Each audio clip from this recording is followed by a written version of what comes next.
Hey guys, tonight we're stepping quietly into a museum after hours. It's the kind of museum that never quite feels empty, no matter how many locked doors and silent halls you pass through.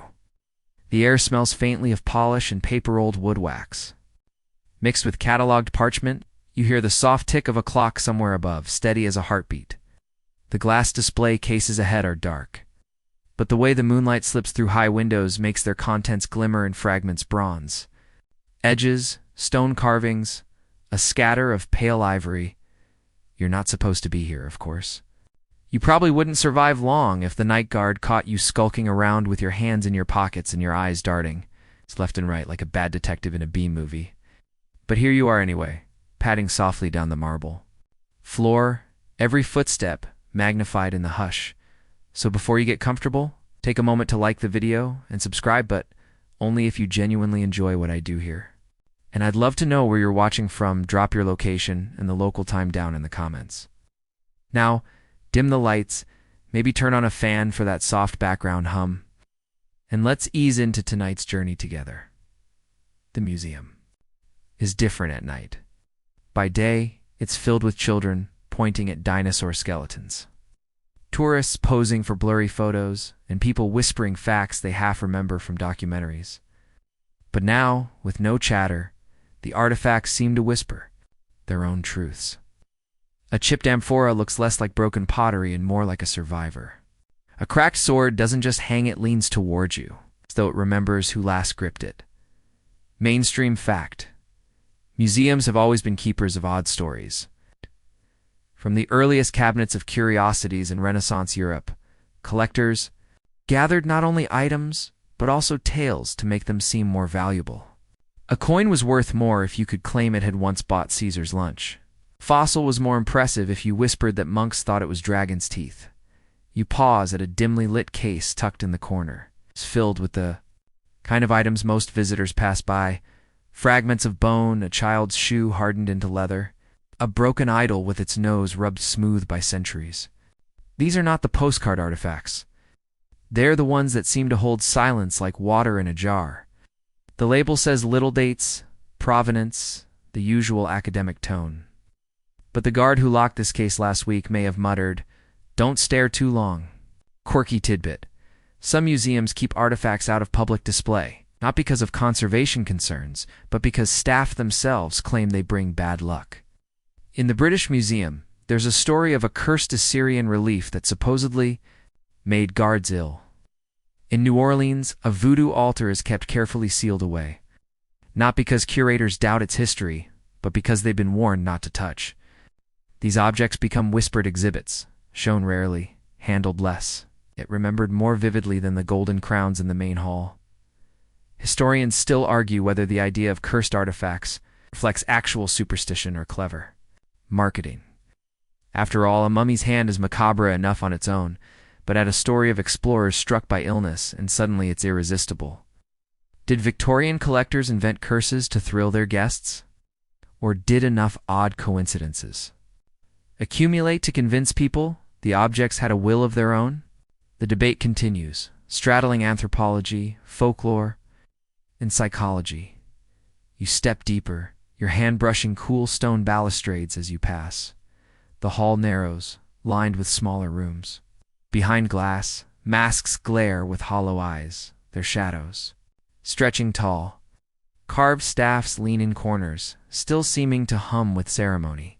Somewhere, faintly, you swear you hear a cough, though the air remains still. The cases reflect your figure back at you, doubled and distorted. For a moment, you imagine you're one of the artifacts, pinned in place under moonlight, waiting for someone centuries later to wander by and wonder if you were cursed too. The thought makes you smile, or maybe grimace. Hard to tell. And then at the end of the corridor, you see it. A low table with a single spotlight burning above. On it lies something wrapped in linen, a fragment of paper tacked to the side with careful handwriting: "Do not move." It could be a relic, or it could be just an archivist's reminder not to misplace another inventory form. But the air around it feels charged, as though it's waiting for you to notice. The museum is suddenly vast and hushed again, as though the other exhibits lean back, letting this one step forward. You breathe in, steadying yourself. The night, it seems, is about to open its first story. Asterisk, you draw closer to the table, each step echoing off the marble like a drumbeat that no one else hears. The linen wrapping is yellowed, frayed at the edges, and though you know it's just fabric, you can't help but think it resembles bandages. The paper note, "Do not move," looks hastily scrawled, as though written by someone who wanted to finish the task quickly and step away. The placard nearby has faded text. Mummified hand. Late 19th century excavation, Valley of the Kings. Ah, of course. One of those souvenirs the Victorians adored to bring back, as though Egypt's tombs were tourist gift shops rather than sacred burial grounds. You lean in, the glass between you and it fogged faintly from years of temperature control. The hand itself is withered, the skin taut and darkened like dried leather. Her fingers curl inward, but the fifth stretches outward unnervingly, as if caught mid-dash command. Mainstream fact: during the 19th century, so many Egyptian artifacts were carted off to Europe that archaeologists today still struggle to trace their origins. Entire mummies were shipped as curiosities, often unwrapped at private parties. Even dismembered parts, hands, heads, even hair were sold as keepsakes. For Victorians fascinated by death and the exotic, these objects were both status symbols and conversation starters. Quirky tidbit: there are stories of mummy unwrapping parties, where guests sip champagne while watching linen peeled away from ancient remains.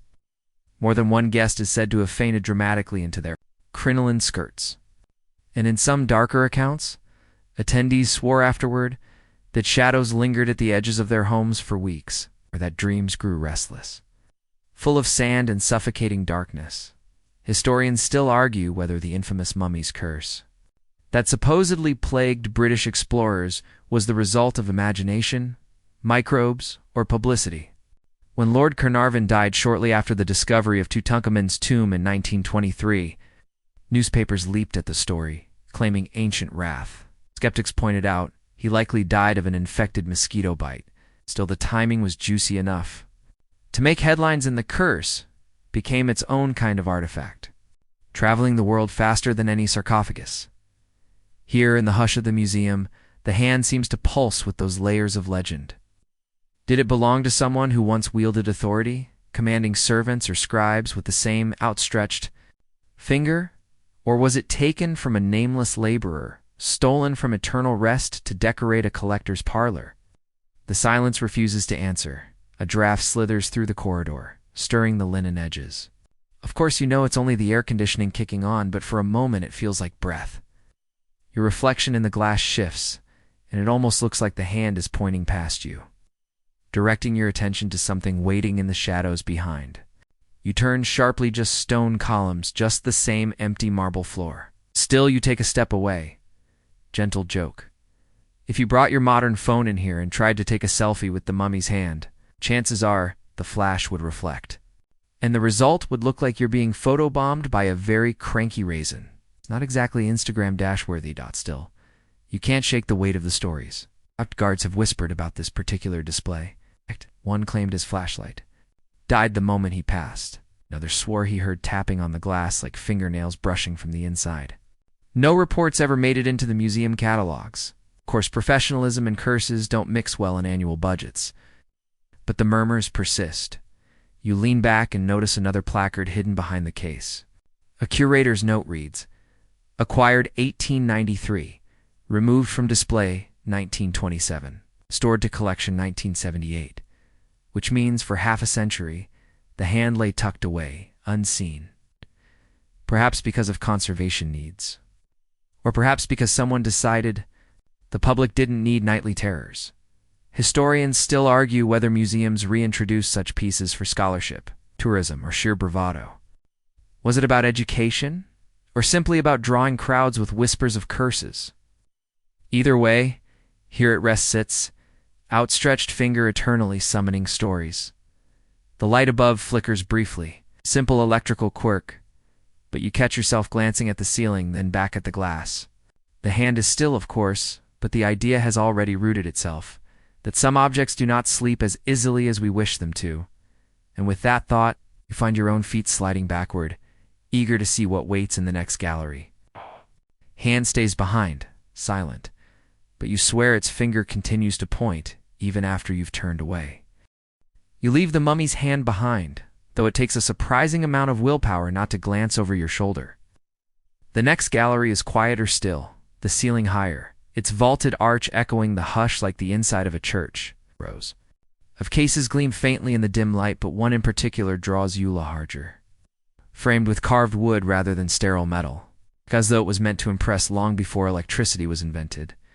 Inside rests a crown, or perhaps it would be better called a headdress. Gold filigree curls upward into delicate shapes, like flames frozen in place, studded with small gems that look less like ornaments and more like eyes. A thin velvet band lines the base, faded to the brownish shade of old wine. The label is maddeningly vague: ceremonial crown, Eastern Europe, 16th century. Nothing about a dynasty. No famous ruler attached. No origin story carved in stone. Just a crown that seems to have belonged to no one. Mainstream fact: museums often display crowns and regalia with long, detailed labels explaining which monarch wore them and when. But scattered across Europe, there really are pieces that lack clear provenance. They were found in private collections, abandoned castles, or dusty vaults. And though the materials scream royalty, the records remain mute. Without documentation, curators can only shrug and guess. Quirky tidbit: there's an old rumor that some crowns were deliberately abandoned objects too unlucky to pass on. In parts of Central Europe, villagers whispered of coronation regalia that doomed rulers within a year of wearing it. One tale claimed a Hungarian nobleman's ornate headpiece was left hanging in a church steeple for decades because each man who placed it on his brow died strangely soon after. Whether coincidence, rebellion, or bad plumbing in cold castles, the story clung to the metal like tarnish. Historians still argue whether these cursed reputations were superstition or political propaganda.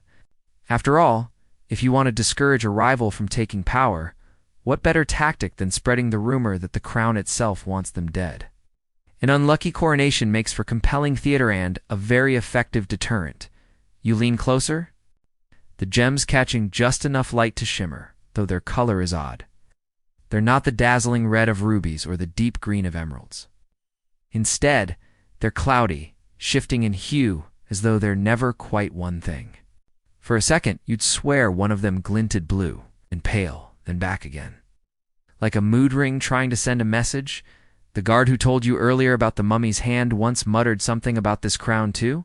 He said that curators refused to place it on mannequins or displays with human figures. Every attempt ended with toppled stands or cracked glass.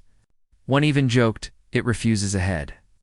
Whether that's imagination or a badly balanced exhibit, the effect lingers. You picture some unfortunate Victorian gentleman, because of course it would be a Victorian, slipping the crown on his own head in a dim parlor, his mustache twitching with self-importance. Maybe he even posed in the mirror, puffed his chest, and thought himself kingly. And then, perhaps, he stumbled, dropped it, and left it to gather dust. Gentle joke, if crowns could roll their eyes, this one surely would. The air feels heavier here, thicker. You notice your reflection in the glass case again, but this time, it looks oddly small. Perhaps it's the way the crown dominates the case, towering just enough to dwarf any viewer. Or maybe it's just the lingering sense that you've stepped into a role you didn't audition for. Somewhere beyond this hall, a clock strikes once. The sound echoes, and for a heartbeat, you imagine it's a ceremonial drum. You almost expect a procession to walk through the doors, the crown lifted in solemn hands, everyone holding their breath to see who dares wear it next. But of course, no one does. The case is locked, the crown still, the gems unmoving.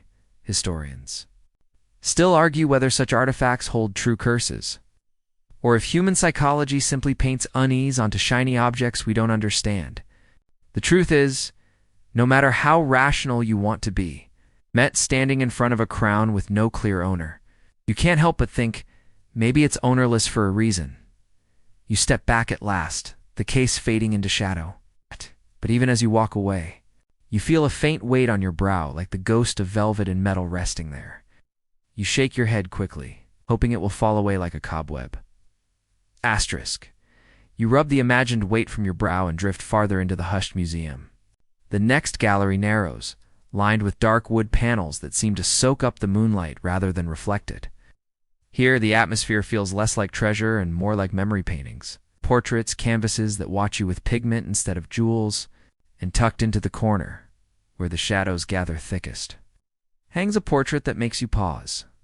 The canvas is modest in size, not much larger than a tavern sign, and the subject is unremarkable at first glance. A young woman seated in profile, her dress plain, her hair bound in a neat braid.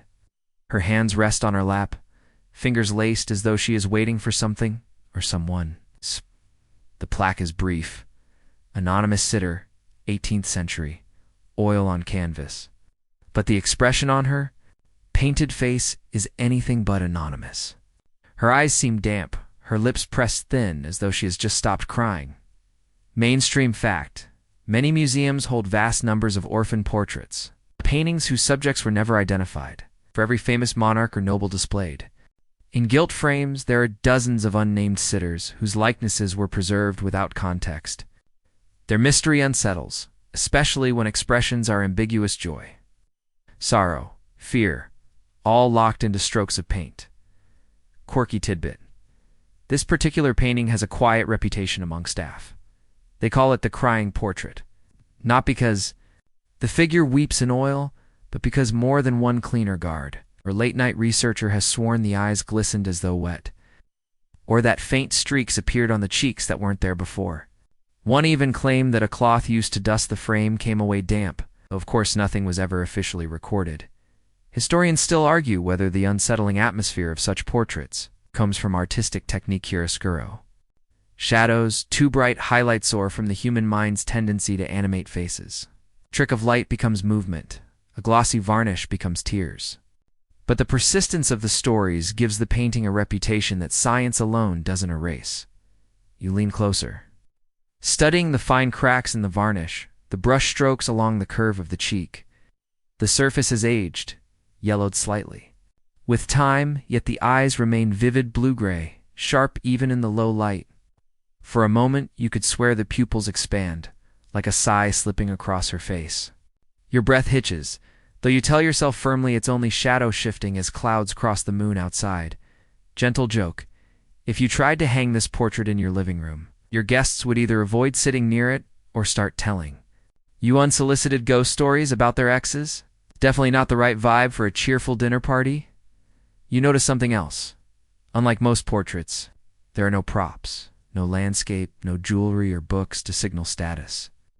Just her, the chair, the braid, and those damp eyes. It's as if she exists only to gaze outward, demanding you acknowledge her sadness without explanation. The guard's story returns to you about how one evening, long after closing, he heard a faint sob from this room. When he came in, the sound ceased, but the canvas seemed to shimmer with fresh strokes. He laughed it off later, but added, "Still, I don't dust that one anymore." Historians still argue whether such tales are simply boredom stretched into folklore by staff working long, lonely shifts. After all, what better way to make a midnight patrol memorable than by attributing tears to a painting? Ah, yes, here. Yet the feeling remains. Staring too long makes your chest tighten, as though you're borrowing her grief. You step back, giving her the distance she never had. The other portraits along the wall seem dull by comparisons. Stiff noblemen with powdered wigs, stern matrons with embroidered shawls. None of them seem to care whether you look, but this one, oh. She follows you as you turn away, her gaze tugging at the edge of your vision until you leave the gallery entirely. You press on, eager to escape the weight of that weeping gaze. The museum corridor opens wider again, its marble echoing beneath your shoes, leading you into a quieter hall where the exhibits look simpler at first, cases of small objects, neatly aligned rows and labels that repeat the same sterile format. Coins, bronze, silver, gold. Rows of them, each one so small, You almost overlook their stories. You lean over a glass-topped case. Inside, a collection of ancient currency lies in orderly circles, their surfaces dulled by centuries of hands that no longer exist.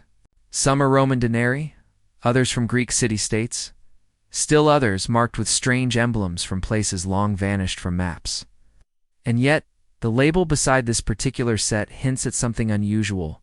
Folklore suggests these coins were believed to reappear in the pockets of their owners, even after being spent. Mainstream fact: coinage has always been more than just money. In ancient cultures, coins often bore images of gods, heroes, or rulers, making them symbols of power, as well as trade. Archaeologists have found coins under temple foundations, in graves, and in wells offerings meant to keep favor flowing as reliably as commerce. Quirky tidbit: stories of restless coins appear in scattered folklore across Europe and Asia. In one tale, sailors who gambled away their last coin found it clinking back into their purses the next morning. Another rumor said certain coins returned to their original owner no matter how far they traveled, almost like homing pigeons in miniature metal form. Whether this was divine blessing, trickster spirit, or just a local prankster slipping money back into pockets, the stories persisted. Historians still argue whether these tales reflect superstition around money's power, or whether they were metaphorous ways of explaining why the poor never seemed to shake debt or why fortune slipped so easily back into the hands of the same wealthy elites. Was it really magic, or just the inevitability of economics dressed up in myth? You study the coins more closely. The edges are worn, and in the uneven moonlight, you swear some of them gleam as though freshly minted. For a strange moment, you imagine dropping one into your own pocket, hearing the faint jingle there for the rest of the night. It's ridiculous, of course, but the thought makes your fingers itch. Gentle joke: if coins like these really did return to their owners, vending machines today would be chaos. Didn't I already buy this soda? Why is my dollar back in my wallet? The label mentions a collector in the 1800s who supposedly tested the legend, spent one coin repeatedly, only to find it rattling back into his bedside drawer by morning. Perhaps it was a household trick played by his servants, or perhaps he simply lost count of his stash. But the story clung to the coin long after his collection was donated. So now it rests here, under glass, its reputation preserved. The museum is silent, but your ears seem tuned for sound now. You swear you hear a faint metallic clink, like loose change shifting in a pocket that isn't yours. You check your coat, nothing. Just the still hush of marble and glass. Historians still argue whether museums fuel these rumors on purpose, after all. A haunted coin makes a visitor linger far longer than an ordinary drachma, but standing. Here, with the soft gleam of ancient silver reflecting back at you, you begin to wonder if some objects simply refuse to be ordinary. You step back from the case slowly, careful not to brush your reflection against the glass. The coins remain small and silent, but the whisper of their stories follows you. Jingling faintly in your imagination as you move deeper into the gallery, you turn a corner, and the museum breathes steel. Glass cases run like a quiet regiment. Along the wall blades, spearheads, a crescent of helmets that stare without eyes. The air is cooler here, as if metal hoards cold the way coins hoard shine. A placard near the entrance asks for respectful distance, which makes you smile because you were not planning to cuddle any halberds tonight. Still, your steps shorten on instinct. One case in the center is deeper, the light above it fixed.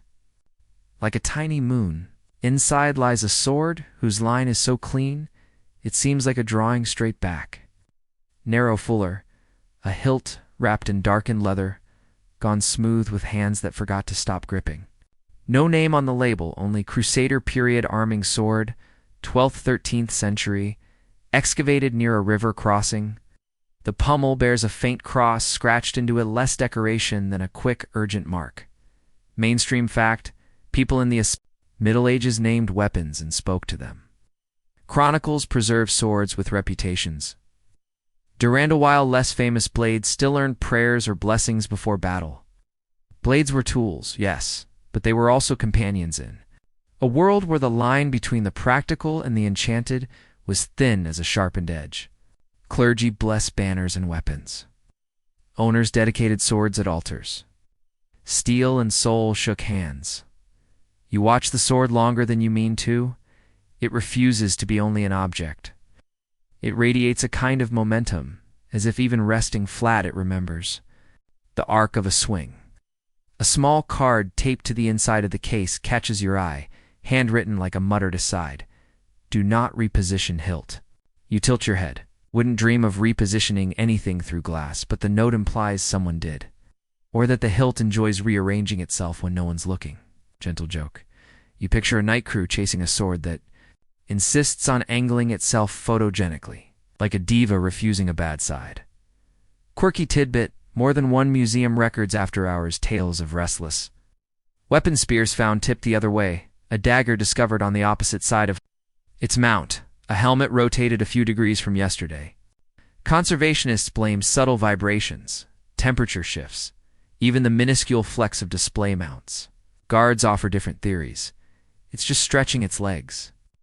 In a castle in Central Europe, a local story claimed an axe had to be chained in its case because it occasionally fell on its own always at midnight. Always with a thud loud enough to wake the custodian's dog. The official log lists loose bracket. The dissents list don't ask. Historians still argue whether these anecdotes are folklore that grows around rooms full of sharp memory, or whether they begin as mundane maintenance notes that storytellers season with midnight. Museums keep two ledgers, the public one with accession numbers, and the private one in staff rooms, where coffee is strong and stories stronger.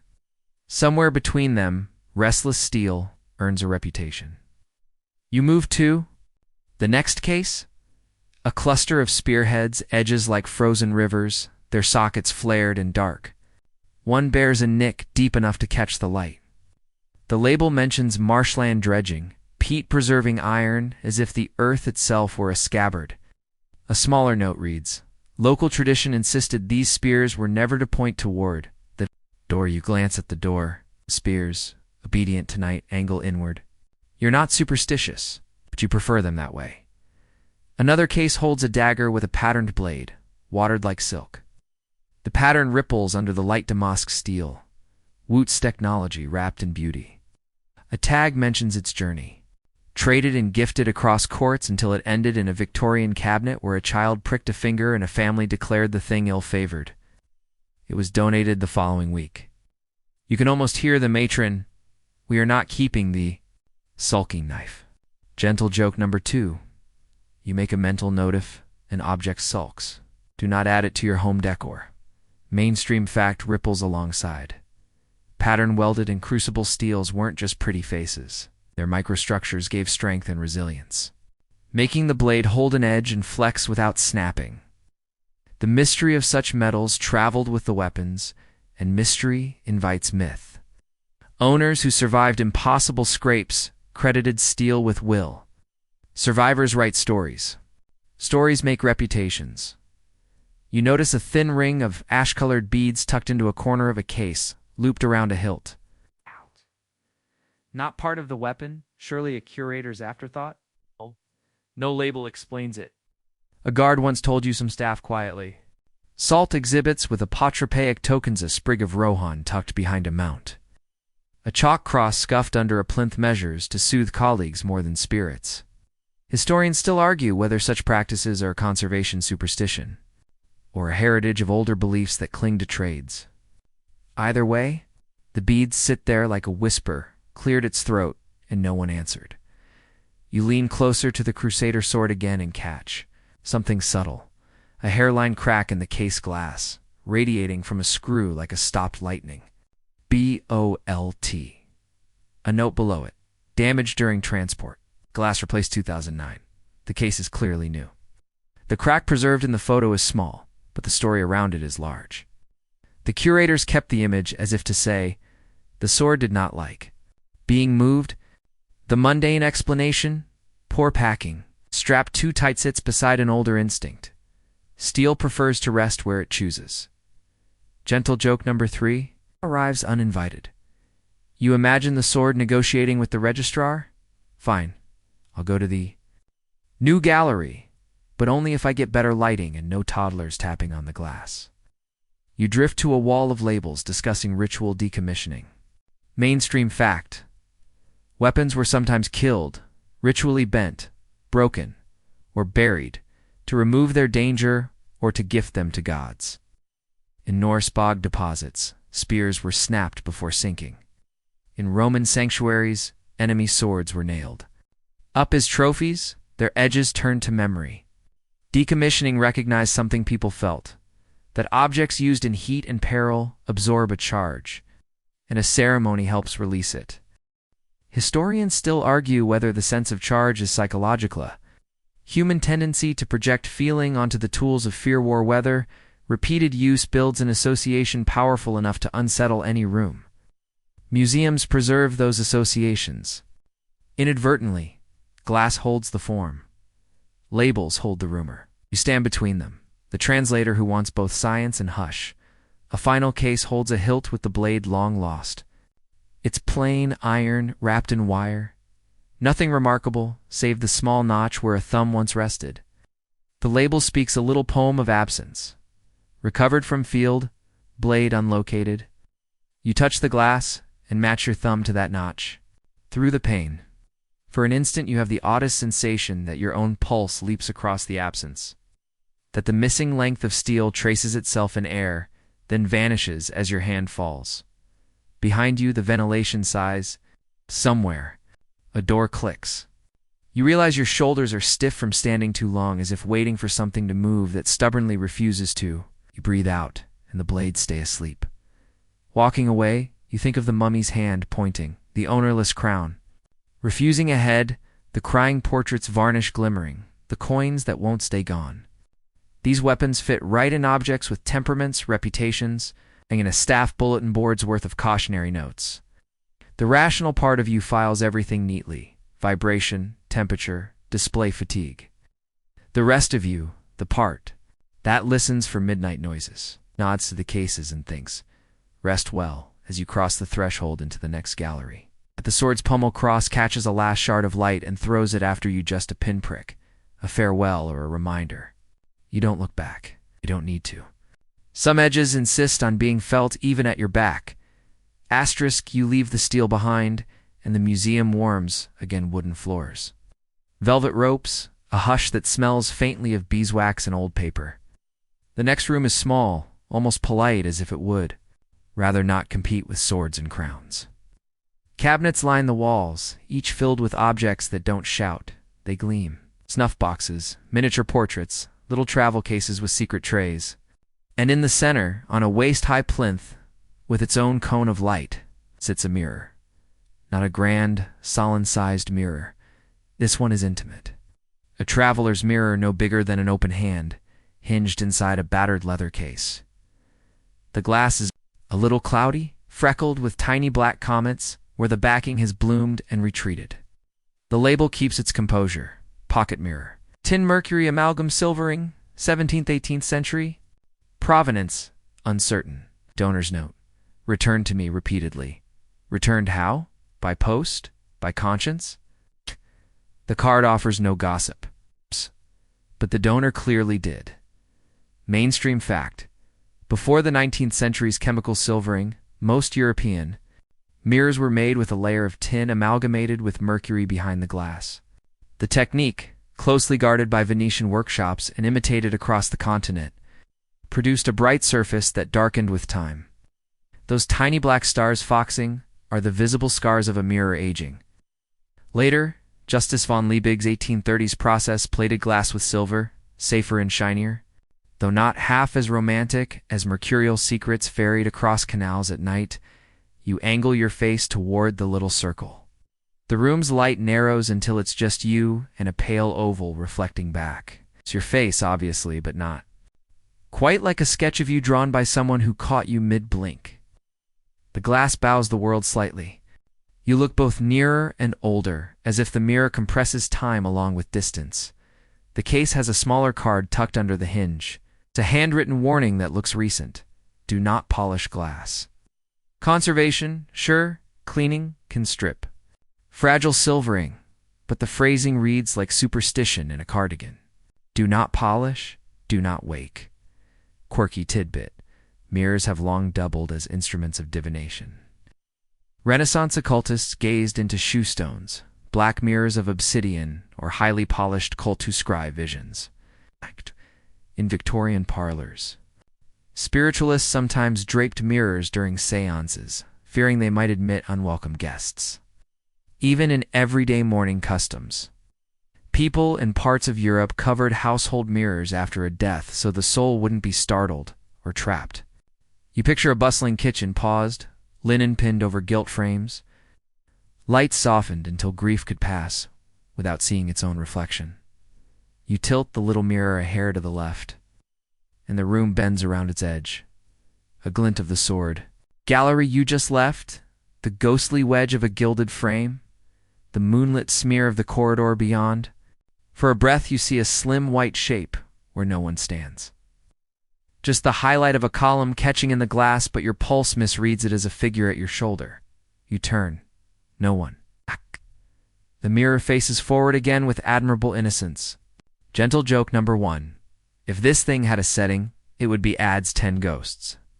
Historians still argue whether the faces not their own reported by visitors arise from optical quirk-warped substrate, oxidized backing, angled light, or from priming. You read a suggestive label, your brain kindly supplies an apparition. Pepper's Ghost, the 19th century stage illusion that made specters glide across theaters, leaned on that same cooperation between glass and expectation. Angle a sheet of glass just right, season the room with story, and the eye writes a polite fiction faster than any playwright. You try the mirror again, slower this time, easing your breath until your shoulders sag. The freckles of foxing along the edge arrange themselves into a pattern your mind is all too willing to recognize. An extra eye over your left brow, crescent of shadow near the mouth that reads as an older scar, a small bright nick that plays, the part of an unfamiliar tooth. You watch your face slide through strangers you almost know and return to you like a tide. It's unnerving and a little beautiful. The way rain on a window blends street lights into rivers, a diary excerpt reproduced on the far wall, catches your attention. June 14th, the mirror showed me my aunt. Though she is in lion, I was not. Afraid? She looked content. The writer's name is smudged by time or discretion. Another line below it, in a different hand. Return to sender. Found it on my mantle again, a week later. A registrar's note adds, primly, that the donor had 2 houses and a poor memory for where he left things. Reasonable. Also less fun. Mainstream fact has a quiet seat at this table. 2. In galleries, reflected light can stumble. Curved glass. Old silvering and narrow spotlights produce double images, your reflection lagging itself by a hair's breadth. In low light, the brain stitches that lag into a second face. Conservation manuals mention it as a nuisance. Night guards. Mention it as a coworker. A small fingerprint blooms in the lower right quadrant hold, set like a fossil. You imagine a curator standing in this very spot years ago, momentarily lulled into touching the surface before training snapped back into place. The tag "Do not polish" makes more sense now, not only to spare the silvering, but to keep that ghostly print, someone else's nocturne, intact. Gentle joke number 2, the museum's best selfie from 1897, Mortal Smudge Edition. You lean back and catch, in the mirror's periphery, the suggestion of a crowned silhouette from 2 rooms away, because the angles are wrong. But the idea pleases you, all the museum stories pooling in this single dot of silver. The mummy's hand pointing, the crying portrait blinking. The coins considering a jailbreak, the sword sulking about its lighting every rumor, every ledger note eddying in a circle the size of a biscuit. Quirky tidbit, some conservators swear. By tiny rituals before moving charged objects touching wood, murmuring "all right, old friend," or tucking a paper charm under the mount. Not policy, not science, just habits that keep the hands steady. More than one night guard has slipped. A mirror face down after a long shift to let it sleep. The morning staff flips it back with an eye roll, and then does the same the next night. Historians still argue whether museums should publicly acknowledge these micro-rituals. Would admitting to them encourage superstition or merely honor the human ways we cope with fragile, uncanny things? In grant proposals, the language stays clinical. In staff kitchens, the conversation loosens into folklore. Between the two, objects continue to behave exactly as objects do, while people behave exactly as people do, careful, hopeful, a little silly, and honestly better for it. You set your palms on the plinth's edge and study the mirror one last time. Your face settles. No extra eyes, no borrowed ant, just you, a little tired and a little amused at yourself. The foxing flickers, and for a ridiculous instant you consider whispering. To the glass, like a patient to a ped goodnight, don't follow me home. Gentle joke number 3. You imagine the registrar filing a report object attempted to commute with visitor. You close the leather case gently. It doesn't click its size. The cone of light becomes a small, respectful halo over shut lid and stitched seam. Nothing more to see, which is the point. You are not here to catch a ghost like a moth. You are here to learn the shape of a story and then set it down carefully where you found it. As you turn away, the room widens again. The corridor beyond is ghostless and bright by comparison, the polished floor returning only the room that exists. Still, you keep your gaze forward and your pace unhurried, as if reflections prefer not to be startled. Somewhere in the distance, a clock enunciates another small hour, and you imagine it's telling the mirror, not you, enough for tonight. Rest your silver. You pass the threshold and feel the air change, the subtle chill of the next gallery's climate control. The quiet invitation of new labels beginning their careful, patient whispers. Behind you, a tiny circle of glass dreams in its case, busy, with nothing and everything, a century of faces traded back and forth, like coins that never quite leave the hand that held them first. Asterisk, the next gallery greets you not with glass or silver, but with wood, the faintly sweet resinous smell of carved panels, the dry breath of cabinets polished until the grain gleams like water. You realize this room is quieter than the others. Padded by thick carpet, its light dimmer, concentrated into lantern-like pools that hover above display cases. It feels less like a museum hall and more like a chapel for objects too delicate to shout. In the center stands a case so tall you tip your chin to read its label. A sarcophagus lid. No smaller, more compact, but the carving is deep and commanding. A wooden idol darkened to nearly black with age, its features smoothed by generations of fingers brushing past them. The face is stylized, wide eyes and narrow mouth, elongated limbs folded as if in eternal prayer or defiance. The wood is glossy, almost oily, though the card assures you this is only centuries of contact, not modern varnish. Mainstream fact. Across cultures, carved wooden figures served as guardians, offerings, or mediators between human and divine. Polynesian tiki figures, African ancestor carvings, Norse god polsal, carried presence and expectation. Even when placed in public squares or temple halls, they invited personal intimacy. People touched, fed, or whispered to them. Museums inherit not just the object, but the patina of centuries of interaction, the sheen of hands, the groove of breath. This idol, the label explains, was once housed in a European collector's salon, then disappeared for nearly 50 years, reappearing in an auction with no clear provenance. Folklore clung to it like ivy. Guests at the salon supposedly avoided sitting near it. Servants claimed it shifted during the night. And one owner allegedly ordered it locked in a trunk after hearing wood creak in an empty room. Quirky tidbit. Sailors' journals tell of idols smuggled as curios, stashed in holds where crews swore they groaned when storms rolled in. A British officer in the 1800s noted that a carved figure from West Africa was blamed for mildew in his ship's bread stores. An odd correlation, but one he dutifully recorded as a disturbance linked to the fetish. Today you'd call it bad luck or humidity? Back then, it was the idol's doing. You circle the case slowly. Figure's eyes are slightly uneven, one wider. One narrower, giving the impression that it looks both directly at you and just past you, like someone eavesdropping on your thoughts. That's unnerving enough. But the placard includes a detail too small for its own good. Do not leave the case unshrewded overnight. You blink. The case is clearly transparent on all sides. But at night, staff apparently draw a heavy curtain around it, as if to let it sleep. Gentle joke number 1. You imagine a night guard whispering goodnight. Sleep tight, don't haunt the interns.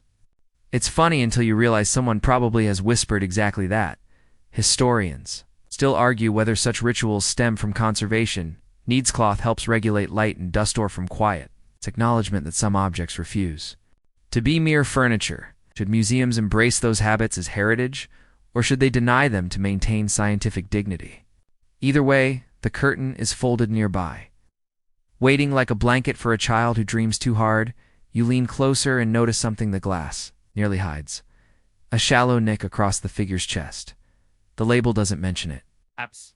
It's just damage from its travels. But your imagination insists on a story, a knife laid across it in fear, or a desperate attempt to disarm with that refused silence. The cut is shallow, yet deliberate. You wonder who made it and whether they felt safer afterward. Another panel on the wall quotes, "A curator from the 1920s. The idol must not be moved without 3 handlers, lest it complain." The language is quaint, but you picture the conversation. In the staff room was the complaint groaning wood, or something the handlers swore was a word. Gentle joke number 2. You think about how creaky IKEA furniture is, and wonder if future archaeologists will call it haunted too. Mainstream fact. Some cultures considered wood alive even after carving, its spirit not extinguished but redirected. Scandinavian. Stave churches incorporated dragon head carvings thought to protect against spirits, and Japanese Shinto shrines still treat timber as sacred, renewing it ritually. To carve was to collaborate with life, not end it. Museums, by encasing these figures, sometimes freeze that dialogue and awkward pause in a conversation that was never meant to stop. Quirky tidbit: in Victorian London, a private collector hosted dinners where guests were required to toast a particular idol before eating. One refused and reportedly fell ill the next morning. Rational explanations abound: bad oysters, nervous digestion. But the story cemented the idol's reputation until its eventual disappearance. Some say it was buried under the collector's garden. Others, that it walked off on its own. Auction record decades later is maddeningly silent about where it had been. Historians still argue whether such artifacts should even remain on display. Is the act of locking them behind glass a kind of disrespect, denying them their role as living intermediaries? Or is it a necessary protection not just for the object, but for those who believe in its power? Your head tilts toward the figure again, and you can't decide which side it would vote for. Perhaps it doesn't care, or perhaps it cares more than you'd like. Gentle joke number 3 comes as you realize you've been nodding slightly at the idol, as though politely acknowledging its presence. "Nice to meet you," you nearly whisper. Then you stop, because acknowledging that urge means you've already slid 1 foot into the folklore that clings to this wood. You step back slowly. The figure doesn't move, of course, but its glossy surface gleams like a wet stone, catching the light with a shimmer that feels like a blink. You exhale a little longer than you mean to. Behind you, a guard's shoes squeak faintly in the hall. You turn, grateful for a sound anchored in the ordinary. When you face the case again, the idol is exactly where it was, exactly as it should be. Still, you imagine the night when the curtain is drawn, the lights go off, and wood remembers it once grew toward the sky. You move on, deeper into the museum's quieter ribs, where the public path thins, and the doors were little labels that say staff only, in fonts that try very hard not to be ominous. The air shifts here. It smells less like grand galleries and more like stationery, linen paper, glue, and the faint starch of cotton gloves drying on a rack. Somewhere a barcode scanner chirps, modern birdsong in the museum's nighttime forest. A narrow window looks into collections. Shelving stretches away like a tiny city, gray steel towers with boxes for houses.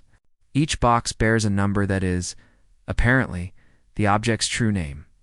You watch a registrar slide a tray out with 2 hands as careful as prayer. On it rests a bronze pendant, no bigger than your thumbnail, nested in Tyvek like a queen in a cloud. She writes, checks, writes again, then tucks the pendant back and labels the moment into permanence. Mainstream fact: museums live by accession numbers, provenance files, and preventive conservation. For every dazzling gallery, there are miles of storage. Climate charts pinned like weather maps, and policies about light levels measured in lux. The work is slow and unromantic on purpose. Slowness is a kind of love. Labels are argued over as if they were treaties. Object biographies gather each item's births and border crossings, the way you might keep a family album for a very small, very old traveler. You hear voices, low and companionable. A conservator and a guard trundle past with a cart, foam blocks, a roll of mylar, a tin of microcrystalline wax. They nod. Hello. The universal look of people who shepherd objects between danger and display. The guard tilts his head toward the galleries you came from. Hands calm tonight, he says, meaning the mummies, like he's talking about a neighbor's terrier. The conservator replies, I drew the idol's curtain early, like a parent deciding bedtime. Not a factness. Is the point? Whisper or no whisper. The care is the same. Quirky tidbit? Some museums keep an unofficial oddities log in the break room, nothing formal. It's just a spiral notebook where staff jot things that don't fit the database. Sword found shifted. 2 degrees. Portrait varnish looked wet after lights out. Coins heard clinking. Case secure. The entries read like weather reports for a tiny, peculiar climate. A few draw cartoons. One page shows the traveler's mirror with eyebrows. You step into an education space and find a stack of handouts with a title that makes you smile. Curses, Coincidence, and Conservation, a Family Guide. The first line is disarmingly honest. We don't believe objects hate you, but they do demand respect. The guide explains how vibrations travel a building, how humidity makes wood swell and sigh, how mercury-backed glass doubles faces. It also invites visitors to write their own object stories on a card and pin them to a board. The board is busy with small, neat memories. I waved at the crown and tripped over my shoelace. Grandma says never point at a statue. The coins sounded like tiny rain. You imagine the board at closing time. A little chorus of paper voices keeping the hush from feeling empty. Historians still argue whether museums should lean into these murmurs. Use them as gateways, too. Teach physics and provenance or push back, policing every ghost with a paragraph of stern realism. Too much myth and scholarship gets muddy. Too little, and you lose the very human current that makes people care enough to learn the footnotes. The best institutions try to do both, offer the hush and the explanation, side by side, and let your pulse decide the order. A docent rehearses a story nearby, sotto voce. No, really, we won't lift the crown, she murmurs to an imaginary tour, because it bites. Then she adds the science. The mount is tuned to millimeters. Touching it would stress solder joints. You can almost hear the polite ooh from the day crowd. Stories hook. Details hold. You slip through a door you probably shouldn't, and find yourself in the photo studio. Soft boxes nap like moons on stands. On the table, under a mesh cloche, a humble thing sits. A clay amulet stamped with a spiral. A card says it's scheduled for the website tomorrow. The photographer glances up and shrugs. Everyone loves the spectacular, he says, but the small things tell cleaner stories. He flips on a light, and the spiral wakes, its shadow curling like a quiet wave. You think of the coins that wouldn't stay spent and smile at the symmetry this little swirl, holding its ground in light. Mainstream fact again, practical as a checklist. Security runs on roots and redundancies. Alarms talk to sensors. Sensors talk to phones. Phones talk to guards, who walk and listen. But the night shift also runs on rituals. One guard taps the lintel twice in the weapons room. Another whispers stay put to the crown. Are they superstitious? Maybe. Are they attentive? Absolutely. Habit is a technology too. You pause by a bulletin board. There's a printed memo about disaster plans, leaks, earthquakes, pest traps. Next to it, a handwritten post-it. Please do not startle the portrait with sudden flash. Someone has added a smiley face and a tiny umbrella doodled above the woman's head, as if to keep her dry. The humor isn't disrespect, it's care finding a way to breathe. Gentle joke number 1. You picture a tiny hard hat for the crying sitter. Labeled PPE, painting protection equipment. A curator appears carrying a tray with 2 teacups and 3 bone fragments wrapped like caramels. We're arguing about a date, she says to a colleague. 15th century, maybe later, the jaw says earlier. The glue says modern. She grins at you. Objects liaise with time like diplomats' many passports. Her colleague answers, or many aliases. The tray disappears into a lab where brushes lean in a jar like a thicket. You realize that behind every gallery myth is a daily argument with evidence, conducted in tea, tape, and patience. Quirky tidbit again. One museum runs myth tours after hours, led jointly by a conservator and a storyteller. You start in front of the mirror. The storyteller invites a legend. The conservator demonstrates double reflections with a flashlight and a spare pane of glass. Everyone laughs and then goes very quiet. People leave with equal parts wonder and method, like travelers given both. A map and permission to wander off it. Historians still argue whether such programs trivialize collections or democratize them. Are we entertaining at the expense of rigor, or finally speaking in the native language of curiosity? You suspect the answer lives in the faces on that pinboard children and grandparents. Skeptics and believers glued to cases that would otherwise be background glitter. If folklore is a bridge, why not walk it carefully? The corridor flows back toward public space. You pass a glass-walled conservation lab and stop as a conservator swabs a blade beneath a microscope. On her desk sits a bouquet of rowan berries in a jar. No label, no explanation. Maybe it's just pretty. Maybe it's insurance, old as benches and oaths. Gentle joke number 2. You mentally note a new field preventive superstition. At the exit to the staff wing, a last placard waits. Thank you for helping us care for the collection. Someone has penciled lightly beneath it. Almost a private joke. They care for us too.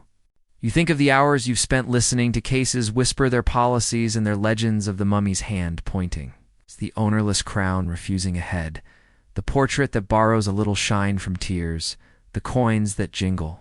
In imagination, the sword that likes its angle, it's the mirror that adds 10 ghosts, the idol tucked under a curtain, and you find you agree. Objects don't love you back, not in any literal way, but living near them can teach you a kind of attention that feels very much like being loved. You step through the door and back into the moonlit galleries, civilian again. The hush resumes its earlier shape, and the stories you've gathered line up behind you like patient shadows. Gentle joke number 3. You consider checking your pockets for coins and your reflection for extra. Eyebrows purely for inventory control. The museum breathes, and you breathe with it. Somewhere a clock folds, another minute closed. Ahead waits the final hall, where the leaving begins, the space between fact and fable, where sleep does its best curation of all. You drift now into the last hall, and it feels like an ending by design. The ceilings lower a little, the marble fades into plainer stone, and the displays are fewer, spaced with the same restraint as punctuation marks. The museum is easing you out, as if whispering. Stories have weight. You've carried enough for one night. At the far end, a single spotlight gleams over a case with nothing more dramatic than a placard reading between fact and fable. The objects here aren't jewels or weapons, but papers, letters, diary entries, odd clippings from newspapers browned. With time, you lean in. Mainstream fact. Curators have always had to balance documentation with display. Without the brittle letters of excavators, the shipping receipts of collectors, the diary entries of grumbling aristocrats, many of the artifacts you've seen tonight would have no map of meaning. Provenance matters more than drama. A coin without a dig site is just a disc. A mirror without a record is just glass. Quirky tidbit. One letter on display is from an exasperated curator in 1911. He wrote, "Please stop asking me whether the mummy has cursed the electricians. The fuse box is simply poor." You chuckle, imagining him sighing at his desk, tea cooling, handwriting sharp with irritation. While the public insisted otherwise, another scrap shows a cleaner's note. "Idol must have been dusted at midnight. Teat sneezed at me." It's impossible to tell whether she was joking, frightened, or both. Historians still argue whether museums should keep these whisper archives at all. Some see them as unprofessional, a distraction from scholarship.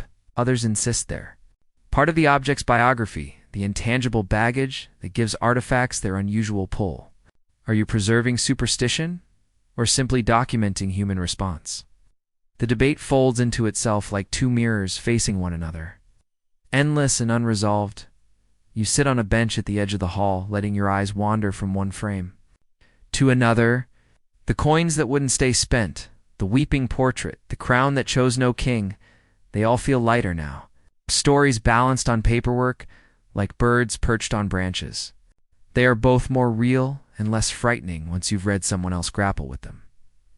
Gentle. Joke number 1. You imagine a future museum label on your own notebook. Visitor attempted to catalog whispers. Results inconclusive. Sound drifts. Insoft. Steady. Ordinary. The cleaner is making her rounds again, the wheels of her cart squeaking faintly. She pauses at the entrance, sees you on the bench, and nods in that universal way of night shift workers. Solidarity without small talk. Then she moves on, feather duster wagging like a priest's aspergillum in the dim light. For a moment, she looks like a guardian banishing dust and worry with equal grace. You stand. The hall stretches before you in one long exhale. Behind you lie all the whispered objects, each tucked in their cases like restless sleepers. Ahead is the exit, and beyond that, the quiet of the night outside. Gentle joke. #2. You remind yourself not to look into any puddles on the way home, just in case that mirror prefers field trips.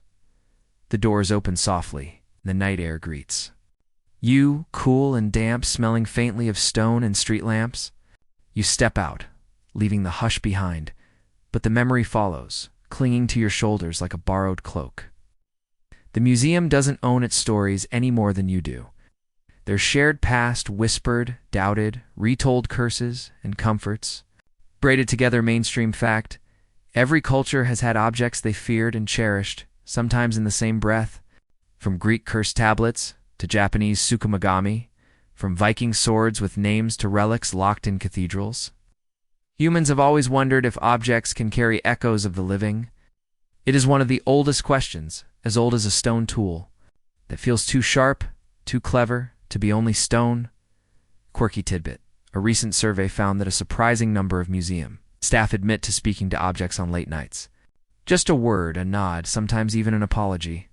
"Sorry about the light. Stay safe through the move. Good night." Not because they believe, because not believing feels lonelier. Historians still argue whether those whispers are superstition or simply habit. But you, walking into the night, realize that it doesn't matter.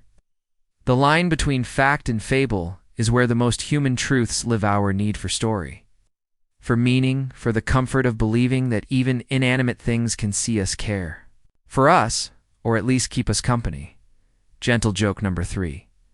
You glance at your pocket, half expecting a coin you didn't put there. Empty for now. The museum lights shrink behind you, and the city hum takes over. You breathe slower now, softer, the night easing you into its larger gallery of stars, windows, and the occasional mysterious clink of pipes. Maybe cursed artifacts are just reminders that stories never stay put. They slip into cases, pockets, and dreams.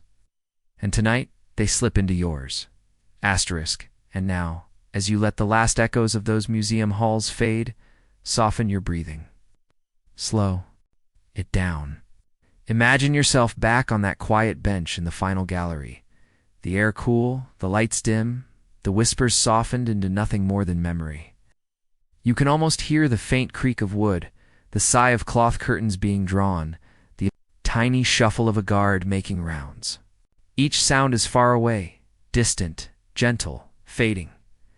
The artifacts rest now. Coins are still, the portrait no longer weeping, the idol wrapped in its blanket of night. Whatever curses or stories they once carried are folded neatly into silence.